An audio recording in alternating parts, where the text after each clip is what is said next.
Senhor esteja convosco. Proclamação do Evangelho de Jesus Cristo segundo Lucas. Naquele tempo, Jesus contou esta parábola para alguns que confiavam na sua própria justiça e desprezavam os outros. 2 homens subiram ao templo para rezar. Um era fariseu, o outro cobrador de impostos. O fariseu de pé rezava assim em seu íntimo: ó Deus, eu te agradeço, porque não sou como os outros homens, ladrões, desonestos, adúlteros, nem como este cobrador de impostos. Eu jejuo 2 vezes por semana e dou o dízimo de toda a minha renda.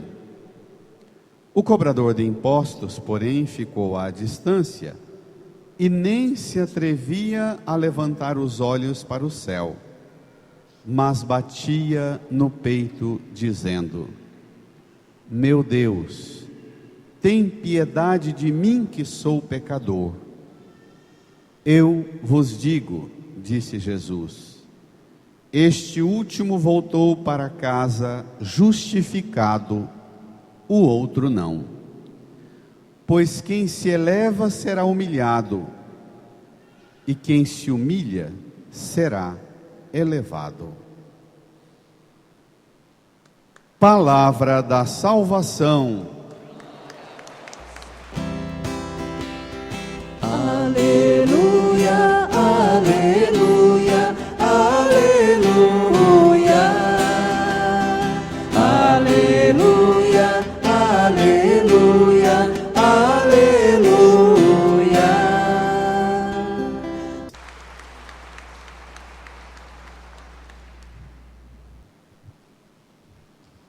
Num tempo de silêncio, rezemos no íntimo do nosso coração, pedindo ao Senhor o auxílio do Divino Espírito Santo, para que compreendamos bem essa palavra. Amém. Irmãs e irmãos, domingo passado e hoje, o Senhor está nos ensinando a rezar. Domingo passado, o Senhor mostrou o que é a oração. E hoje o Senhor mostra como rezar. Nós temos uma variedade muito grande de opiniões sobre a oração. Se você pergunta às pessoas, mesmo na sua casa, mesmo os mais velhos, você corre o risco de ter uma certa confusão e de pensar, afinal de contas, qual está falando o mais próximo da verdade ou a verdade? Porque às vezes nós temos, não é demais repetir, na própria Bíblia nós temos noções muito distintas e diferentes sobre a oração, conceitos diferentes de oração e ensinos diferentes de como rezar.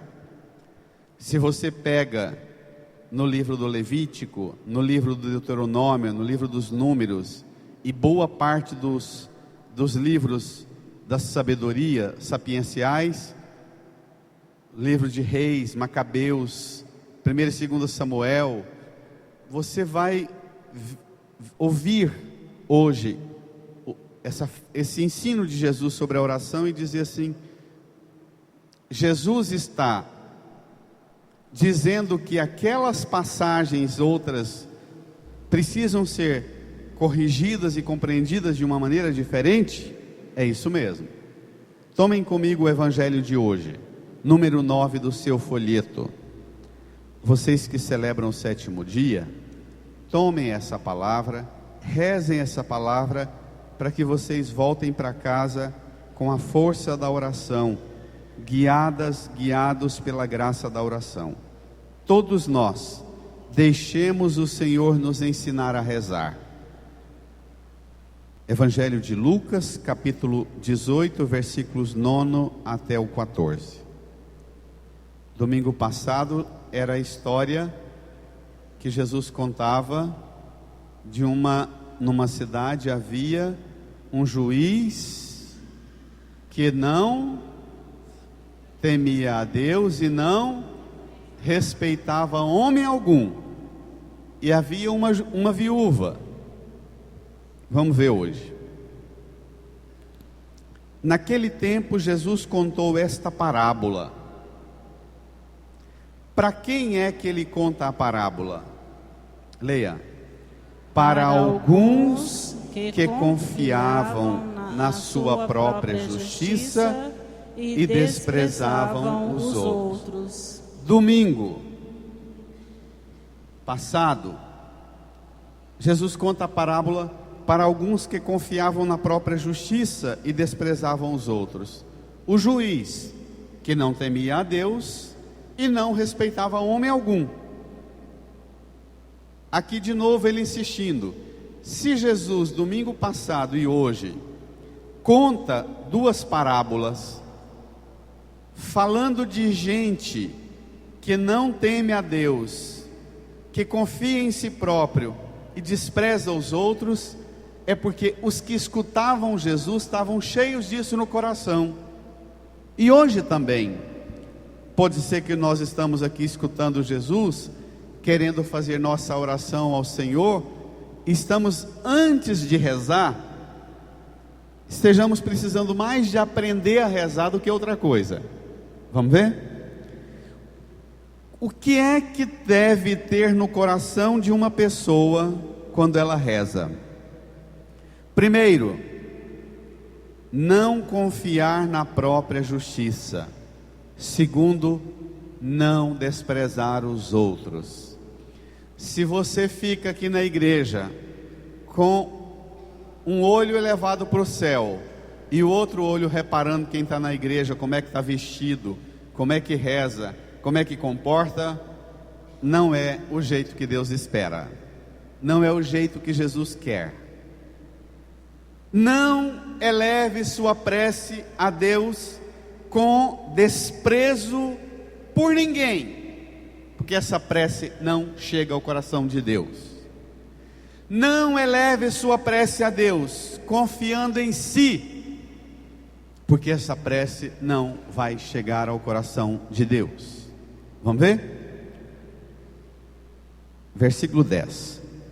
2 homens subiram ao templo para rezar. Um era fariseu, o outro cobrador de impostos. Então, o fariseu é o típico piedoso. Era o que cuidava da sinagoga, o que provavelmente tinha a chave da sinagoga, abria e fechava a igreja, a sinagoga. É o que preparava as coisas do culto da palavra todo sábado. O fariseu era um tipo de título de condecoração. Era um tipo de gente tão zelosa na forma de conhecer a palavra, saber a palavra de cor, a Bíblia de cor, e cumprir todos os 613 preceitos da Bíblia.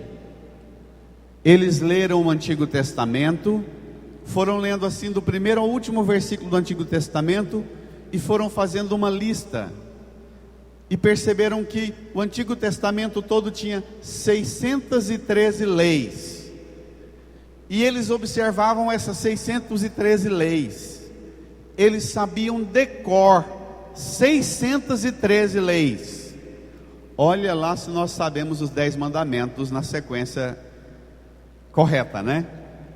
Olhe lá se a gente tem memória para 10 mandamentos. Eles sabiam 613 leis, cumpriam rigorosamente. Já o outro, que era cobrador de impostos, era alguém que ia no templo, mas que não tinha nenhuma história de vida, de fé e de religião. Era estrangeiro, trabalhava para o Império Romano, O fariseu era judeu, nascido ali em Israel, criado de família e de descendência de judeu. O cobrador de impostos vinha do Império Romano, era estrangeiro, cobrava impostos. O fariseu tinha raiva dele porque eles eram ricos comerciantes e proprietários de terra, que provavelmente lascavam uma taxa de impostos e era uma briga danada. Os cobradores de impostos eram muito mal afamados por serem desonestos, por pedir suborno na hora de avaliar sua casa, os seus cabritos, seus carneiros, seus bezerros, sua colheita de trigo. Ele falava: olha, eu posso colocar aqui 50, mas se você me der tanto, eu vou colocar só 30. Eram muito mal afamados os cobradores de impostos. Os dois vão ao templo para rezar. Chegando lá, versículo 11: o fariseu de pé rezava assim em seu íntimo. Leia: ó Deus, eu te agradeço, porque não sou como os outros homens, ladrões, desonestos, adúlteros, nem como este cobrador de impostos. Eu jejuo 2 vezes por semana e dou o dízimo de toda a minha renda. Se você pegar a sua Bíblia, você vai dizer assim: gente, mas é a coisa mais normal do mundo, todo mundo rezava assim. O fariseu rezava de uma maneira correta, ele tinha aprendido na catequese que era assim que devia rezar. Eles aprendiam que eles eram o povo, a raça eleita, o único povo que Deus tinha escolhido para ser o povo dele. Eles rezavam de pé, não ajoelhavam, não prostravam, porque se consideravam um povo escolhido, livre, não era escravo. A ideia que eles tinham, que esse negócio de prostrar, de deitar, de ajoelhar, era reza de escravo. Eles não, tinham saído da escravidão do Egito para a terra prometida, que corre leite e mel. Eles tinham convicção enorme de que eles eram o povo da aliança. Então, quando conversavam com Deus, era de pé, e apresentava para Deus as suas virtudes, e apresentava para Deus o defeito dos outros. Irmãs, irmãos, pelo amor de Deus, não encare isso aqui como uma ofensa. Não encaremos como uma ofensa a nossa maneira de rezar. Não tenhamos medo de deixar Jesus corrigir nosso jeito de rezar. Não tenha medo de deixar Jesus corrigir seu jeito de rezar. O fariseu de pé reza no íntimo, dizendo para Deus: eu te agradeço pelo que eu sou. Eu te agradeço porque eu não sou como os outros, que são ladrões, que são desonestos, que são adúlteros, nem como esse cobrador de impostos. Eu jejuo 2 vezes por semana e dou o dízimo de toda a minha renda. O dízimo é o dinheiro que dava para o templo. O imposto era o dinheiro que dava para o governo. O cobrador de impostos arrancava o dinheiro para dar para o governo do Império Romano. O judeu morre de raiva do cobrador de impostos. Vamos ver? Daqui um pouco a gente vai voltar a essa forma dele rezar. Versículo 13. O cobrador de impostos, porém, ficou à distância. Compara. Um que chega no templo fica de pé. O cobrador de impostos ficou à distância. Leia.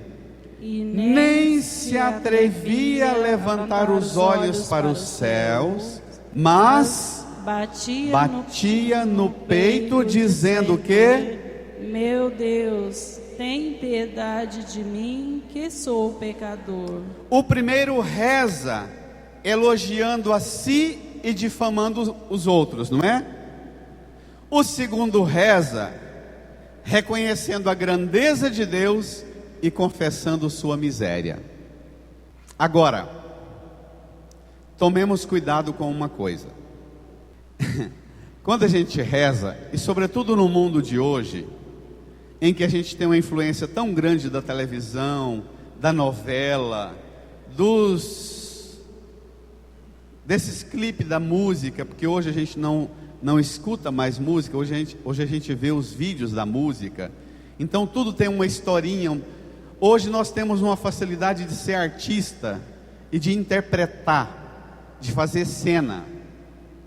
Tome cuidado para você não sair da igreja aprendendo a fazer cena, a fazer teatro na frente dos outros, porque não vai adiantar nada você sair daqui com cara de humilde e rezando de uma maneira humilde, batendo no peito, dizendo: tem piedade de mim que sou pecador, se de fato você não experimenta no seu coração a consciência da sua miséria e da sua pequenez. Mas voltemos à oração do fariseu, no versículo 11. O fariseu reza de pé: ó Deus, eu te agradeço, porque não sou como os outros homens, ladrões, desonestos, adúlteros. Quantas pessoas que vêm à igreja e reza e acham um absurdo estar na mesma igreja e receber a mesma comunhão uma pessoa que ela sabe que é ladrão, corrupto, desonesto e adúltero. Tem esposo que, conhecendo alguma fraqueza do seu marido, da sua esposa, do seu esposo, diz assim: que adianta você ir lá na igreja se você fez o que você fez? Isso existe? Tem filho que fala para a mãe e para o pai: que adianta você ir na igreja e rezar do jeito que você reza? Você que já fez isso, isso, isso e isso. Aqui você precisa ter uma coragem enorme de enfrentar isso. Você passa a pensar que o que você não fez torna você mais digno diante de Deus do que o outro. Você que é ladrão, você que é desonesto, você que é adúltero. Na verdade, é a raiva que está no seu coração, a mágoa, o rancor que está no seu coração, que faz você falar com Deus mais da raiva que você tem do outro e do desaforo que você quer jogar na cara do outro, do que sua confiança. Eu não sou como esse cobrador de impostos, eu jejuo 2 vezes por semana e dou meu dízimo de toda a minha renda. O cobrador de impostos, porém, ficou à distância. O fariseu reza, dizendo para Deus: Senhor, eu estou aqui, eu não espero nada do Senhor, porque eu estou dando conta de fazer tudo, eu me basto. Versículo 14. Eu vos digo, este último voltou para casa justificado, o outro não. O último é quem? O cobrador de impostos. Ele voltou para casa. Olha aqui para a cruz. O que é a doutrina da justificação? Olha aqui para a cruz. A doutrina da justificação é a seguinte: você tem uma pendência com a lei, aí você monta um processo, leva lá para o juiz, apresenta ao juiz a sua defesa, e o juiz dá a você a razão. A doutrina da justificação, diz Paulo: havia contra nós um processo de acusação, que o Senhor cancelou o processo que havia contra nós, pregando-o numa cruz. O processo que tinha contra você, os seus pecados, as suas misérias, as suas fraquezas, o sangue de Jesus foi derramado, apagou os seus pecados, e o Senhor disse: pode levantar, vá em paz, tua fé te salvou. Teus pecados estão perdoados, tua fé te salvou. Jesus está dizendo para mim e para você que só tem sentido vir à igreja, rezar, se você voltar para casa justificada, justificado. O que é isso? Você chegar aqui, reconhecer. Repita comigo: o critério mais importante da oração é reconhecer a grandeza de Deus. Esse é o critério mais importante. O segundo critério é, repita comigo, reconhecer que eu, tendo as minhas virtudes, sejam quantas forem, eu preciso de Deus, eu dependo do amor de Deus. Esses são os critérios: reconhecer a grandeza dele e reconhecer que eu dependo dele. O pecador, o cobrador de impostos, que reza de pé, à distância, não se atreve a levantar a cabeça, os olhos para o céu, bate no peito dizendo: meu Deus, tem piedade de mim que sou pecador. Esta confissão do seu pecado cancela suas faltas e abre você para a ação de Deus. Quando você é capaz de reconhecer suas fraquezas diante de Deus, você reconhece sua pequenez, sua fraqueza, você abre espaço para Deus agir na sua vida. Nós precisamos aprender a abrir espaço no nosso coração para Deus agir. Se você não abrir seu coração, se você não abrir sua consciência e dizer: Senhor, minha pequenez, minha fraqueza, vem, age em mim. Se você não fizer isso, você pode dar dízimo do tanto que for, fazer voto e promessa do tanto que for, ir na igreja rezar o tanto que for, mas você não vai ter a graça de ter Deus agindo em você. Irmã, quem de nós nunca disse ou nunca escutou um desaforo dizendo para alguém: que adianta você ir na igreja? Todos nós já ouvimos de alguém ou já falamos para alguém. Porque nós temos uma dificuldade enorme de lidar com a fraqueza nossa e fraqueza dos outros, principalmente. Vir na igreja para ficar falando os defeitos dos outros é a maior perda de tempo sua. Já disse isso em outras pregações. Aqui, graças a Deus, parou com isso.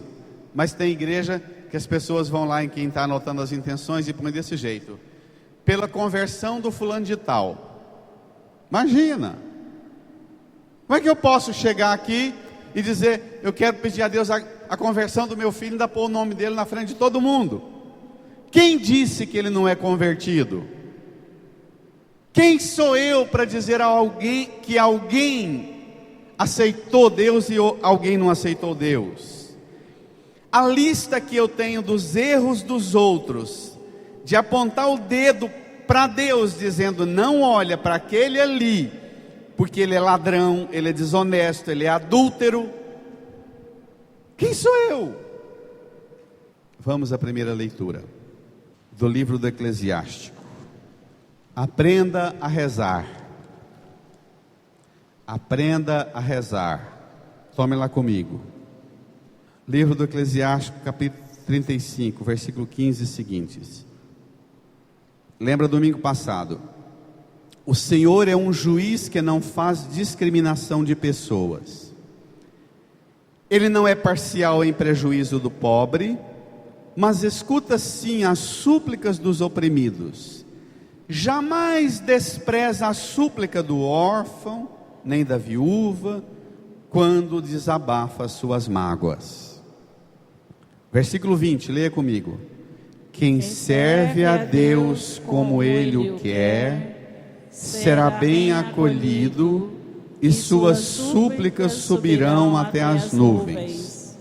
A prece do humilde atravessa as nuvens. Levanta a sua mão para o céu.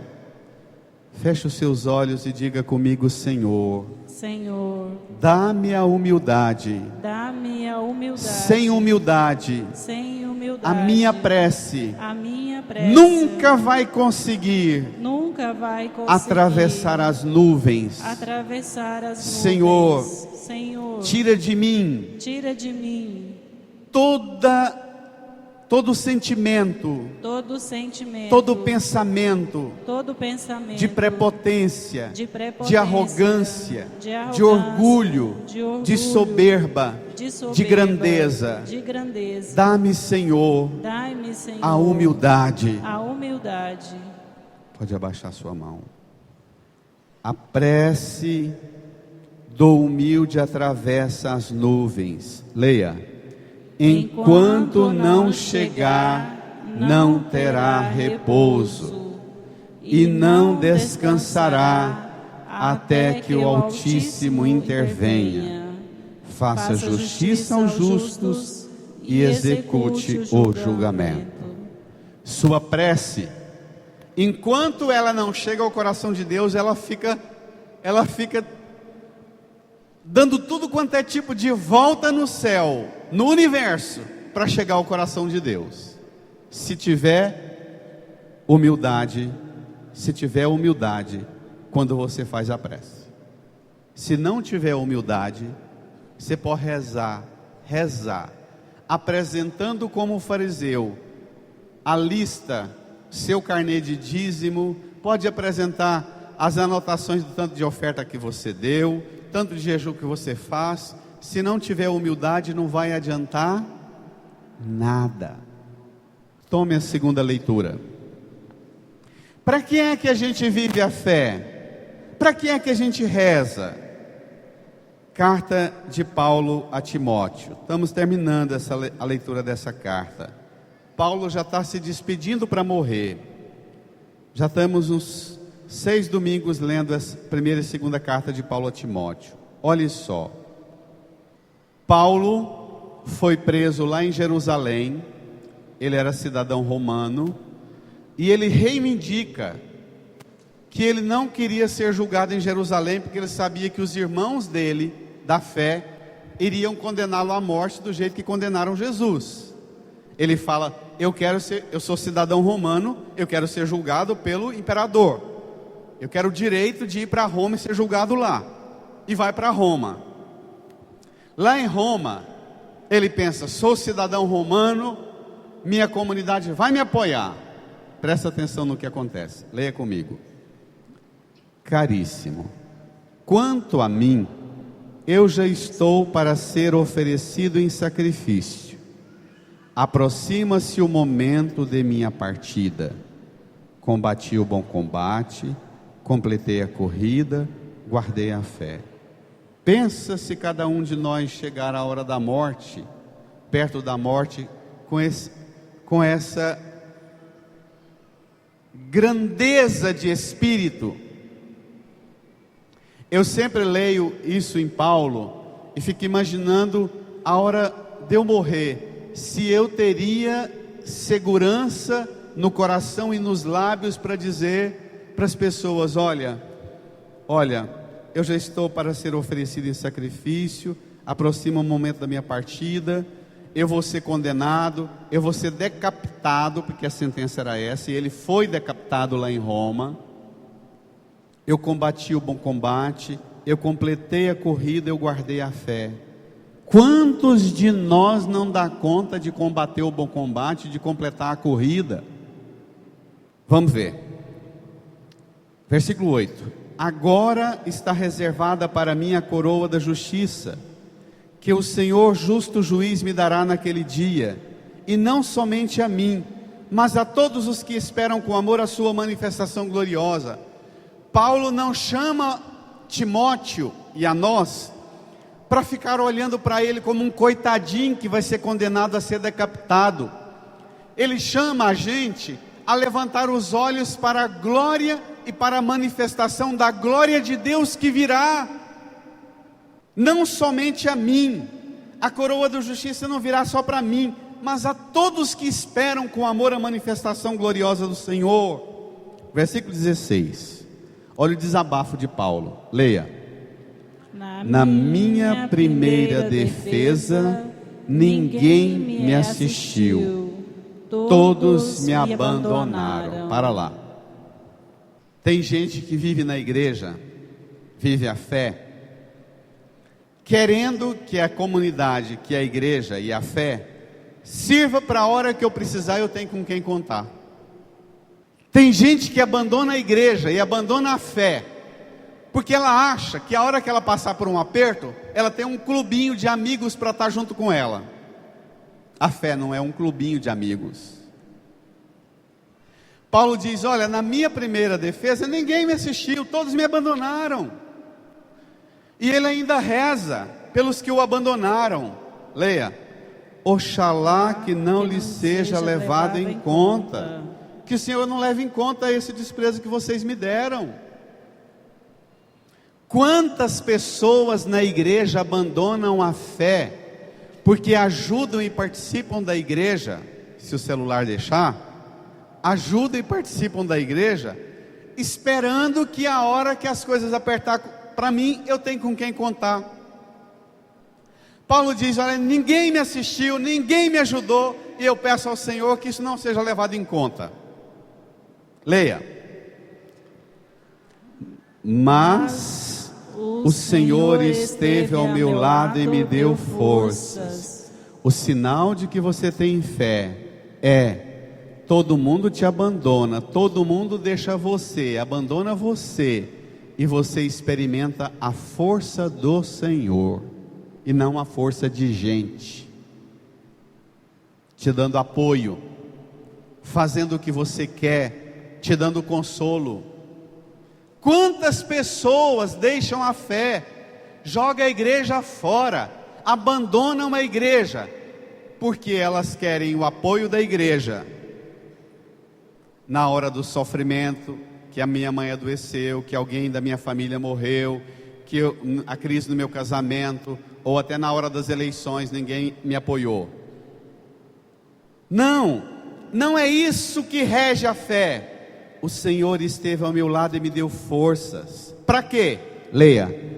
Ele fez com que a mensagem fosse anunciada por mim integralmente e ouvida por todas as nações, e eu fui libertado da boca do leão. Irmã, não vire a página ainda não, espera lá, volta cá. Como é que alguém que sabe que o processo dele está rolando, que ele vai ser condenado, que ele vai ser decapitado, como é que esse alguém diz que ele foi libertado da boca do leão? Qual leão? A fraqueza na fé.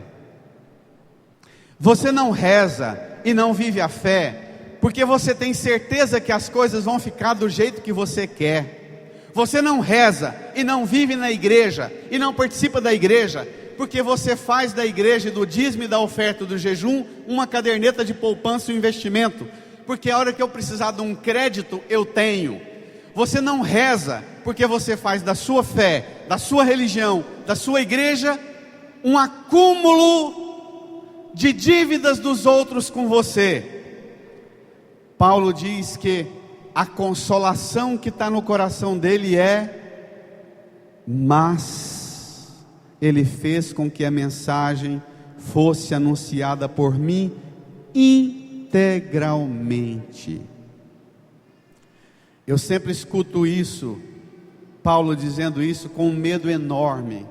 Sabe que uma das coisas que mais me atormenta na minha vida de padre e de pregador é o medo de não pregar integralmente, o medo de pregar somente o que eu quero, o que eu gosto de pregar, o medo de falar somente aquilo que eu quero falar, o medo de que as coisas desse mundo dominem mais o meu discurso do que o que o Senhor quer que eu diga para quem me escuta.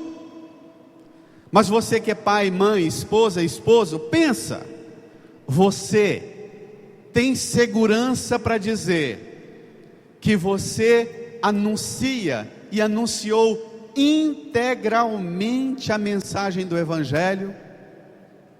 Você pode dormir sossegado, ou você tem que voltar para casa hoje dizendo: meu Senhor, meu Deus, eu preciso anunciar a mensagem do Evangelho integralmente. A partir de hoje, eu não vou falar lá em casa só o que eu gosto, só o que eu quero.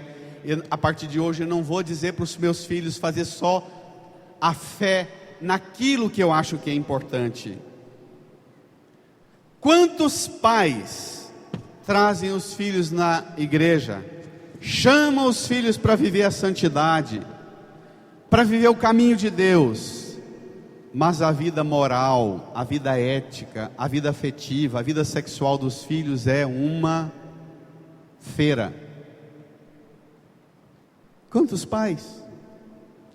Agora vire a página, versículo 18: o Senhor me libertará de todo o mal e me salvará para o seu reino celeste. Para lá. Que mal é esse que o Senhor me libertará de todo o mal? Ele vai me salvar para o reino celeste. Ele não vai me salvar, não é da doença que eu não quero enfrentar. O mal que Ele vai me libertar não é das dificuldadezinhas na minha vida. O mal que Paulo está falando é viver a fé até as últimas consequências, viver a fé até o último momento no meu casamento, na minha família, na minha igreja, até a hora que eu der o último suspiro, que a espada decapitar minha cabeça cai no chão e eu digo: obrigado, Senhor, porque eu vivi a fé até as últimas consequências, e na fé eu não vivi só o que eu quis, eu não fui na igreja para conseguir o que eu queria. O drama é que nós pregadores e pecadores, nós ensinamos as pessoas a virem para a igreja para fazerem rezas e orações poderosas, rezas e orações poderosas que façam você conseguir de Deus o que você quer. Eu vou ler para vocês a pregação que o Papa, um trechinho pequeno da pregação do Papa Francisco essa semana, sobre a verdadeira oração. Para ser capaz de compreender qual é a largura, o comprimento, a altura e a profundidade de Jesus Cristo, é preciso entrar na oração, como fez Paulo de joelhos, e suplicar na oração, suplicar: Pai, dá-me o Espírito Santo para me fazer conhecer Cristo. O Papa diz assim: não se conhece o Senhor sem este hábito fundamental, a adoração. Nós precisamos aprender a adorar em silêncio, adorar. Olha o que o Papa Francisco diz: se eu não estou enganado, eu creio que esta oração de adoração seja o tipo de oração menos conhecida entre nós, a que nós menos fazemos. Nós não sabemos perder tempo, permita-me dizer assim, diz o Papa, ficar diante do Senhor, diante do mistério de Jesus Cristo, da sua entrega na cruz, adorar, adorar, adorar, ali em silêncio, o silêncio da adoração, dizendo no íntimo do coração: Ele é o Senhor e eu o adoro.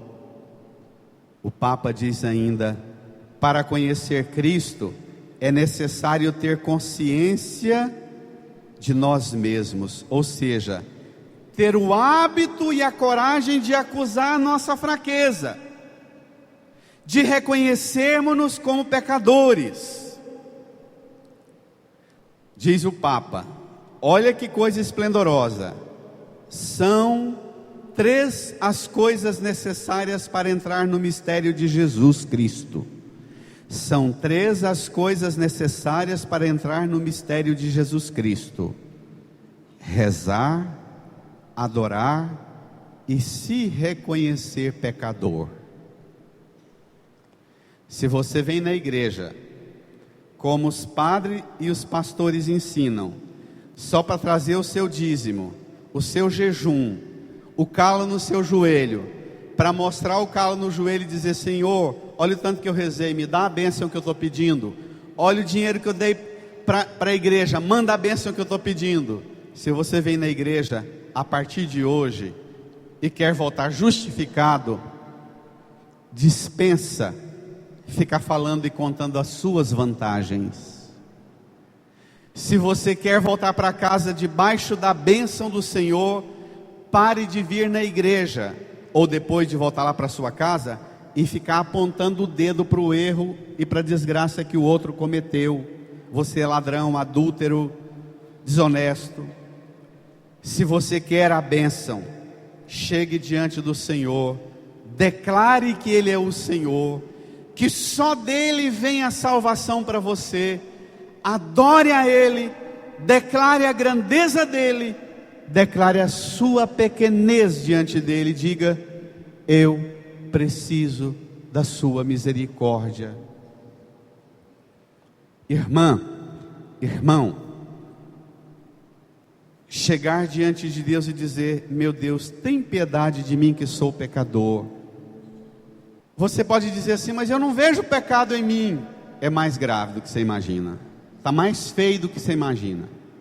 Tem 2 tipos de gente doida na igreja, eu vivo repetindo isso na pregação. 2 tipos de gente doida, maluca: aqueles que acham que não tem pecado, e aqueles doidos que acham que tudo que faz é pecado. 2 tipos de maluco, pirado. Se você olha para a sua vida e não vê pecado, é porque você não está pedindo ao Espírito Santo para iluminar a sua consciência. Porque se você pedir ao Espírito Santo e dizer ao Espírito Santo: ilumina minha mente e faz-me reconhecer em que eu preciso melhorar, em que eu preciso me corrigir, não existe a menor possibilidade de você não receber do Divino Espírito Santo muitas revelações. Incline a sua cabeça, põe a mão no seu coração e reze como o Senhor te acolhe e te ama.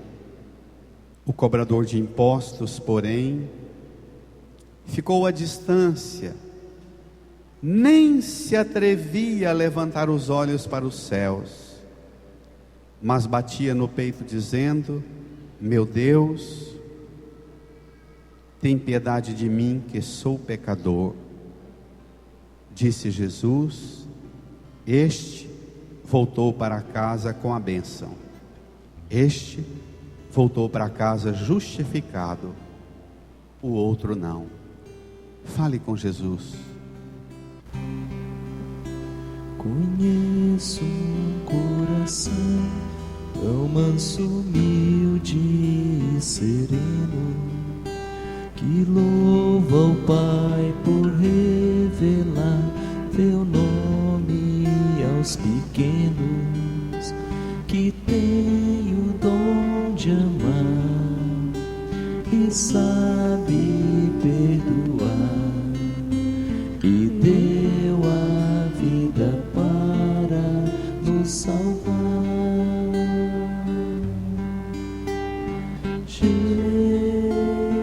Jesus, manda teu Espírito para transformar meu coração. Jesus, manda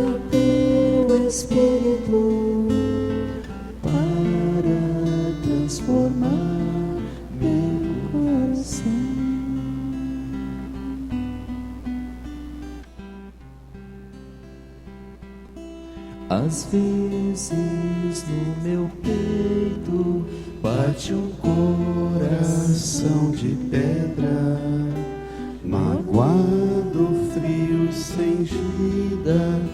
Aqui dentro ele me aperta. Não quer saber de amar, nem sabe perdoar, quer tudo e não sabe partilhar.